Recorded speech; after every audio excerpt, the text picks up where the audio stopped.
Good evening and welcome to the hashtag. My thoughts this week, I'm considering changing my job, but there are so many great jobs out there I just don't know where to start. I could be a teacher, a photographer, I could be a monster truck maker.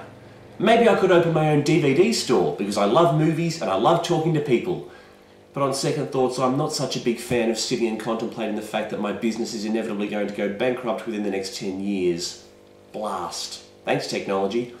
Maybe I could be the person who stands next to the self-service checkouts because I love being constantly reminded day after day of the fact that my job requires no skill and that anyone walking into the shopping centre can do it just as well as I can. That is unless, of course, there's an unexpected item in the bagging area, because then I got the keys and the machines listen only to me. Nah. Maybe I could be a ticket inspector with metro trains, because that's actually the only job in the world where you can go and beat the living piss out of someone in the street and you don't immediately get fired. No. In fact, you're likely to get promoted. It'd be so much better than my current job.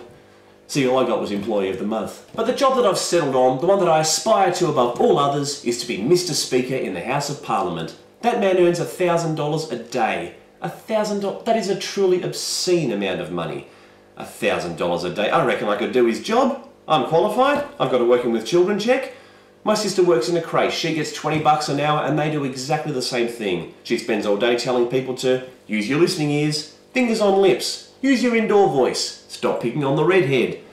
Honestly, my sister and Mr. Speaker both spend their entire days dealing with people who aren't yet fully mature, who don't know anything about running a country, and who are constantly expelling enormous amounts of shit. The only difference is what office it's coming out of. $1,000 a day. More money than you would shake a stick at. Sorry to use such a bland expression, but to be fair, people wouldn't shake a stick at $1,000. They would drop the stick, forget about the stupid thing, and dive upon the pile of money that has illogically appeared in front of them before surrounding people can do the same.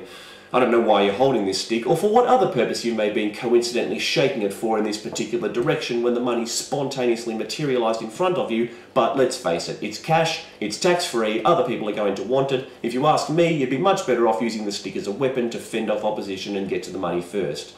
I mean, sure, looking upon all the people that you've just battered and bruised in the streets, you may feel a little bit sheepish once you realise that the money doesn't exist because it was purely hypothetical from the very beginning. But I'm sure you'll see the bright side when, looking upon all the people that you've just beaten senseless in the interest of getting a little bit of cash, metro trains offer you a job as a ticket inspector. My name's Ashley McPherson. Cheerio, happy day.